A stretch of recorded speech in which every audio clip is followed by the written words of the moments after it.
तर मित्रांनो, ह्या खडकपूर्णा पुलाचं जे जॉईंट 6 जॉईंट होते हे बसवण्यात आले आणि याच्यावर आता आपल्याला एक डांबरचा थर टाकल्याच्या नंतर हा रस्ता सुरू करणार आहे.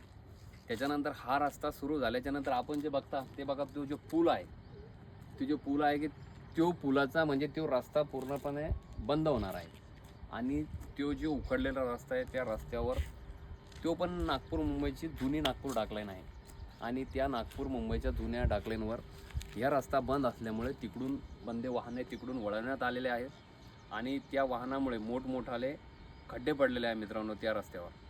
म्हणजे त्या रस्त्यावर जर का तुम्ही मोटरसायकल जर का घेऊन गेले तर पुढचा टायर जर का हुकवायला गेले तर मागचा टायर हा त्या खड्ड्यात जातोच जातो. त्यामुळे हा रस्ता सुरू झाल्याच्यानंतर त्या रस्त्याचा सुद्धा नॅशनल हायवेचे अभियंता शुभम देशमुख यांनी सांगितलेलं आहे की तो रस्तासुद्धा आम्ही डांबरीकरण करून तो रस्तासुद्धा लोकांना वापरण्यासाठी आपल्याला मिळणार आहे.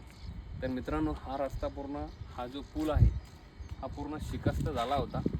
मागील काही एक 10-12 वर्ष अगोदर या खडकपूर्णा जो पूल आहे या पुलाचं सुद्धा काहीतरी कोटी रुपयामध्ये काम मागच्या वेळेस झालेलं आहे. त्यावेळेस येथे लोकप्रतिनिधी शशिकांत खेडेकर हे होते व खासदार हे प्रतापराव जाधव होते. यांच्या काळात हा या पुलाचं कामसुद्धा झालेलं होतं. पण या पुलाचा विषय असा आहे की हा पूल पूर्ण म्हणजे 50-60 वर्षाच्या अगोदरचा पूल आहे आणि या पुलाला जर का आपल्याला वेळोवेळी शासनाने जर का याच्यावर खर्च न लावता या पुलाला जर का नवीन पुलाचं बांधकाम जर का केलं तर दरवर्षी याला कोटी रुपयामध्ये टाकायची आपल्याला वेळ येणार नाही. महाराष्ट्र शासनाच्या तिजोरीला याचा भार जास्त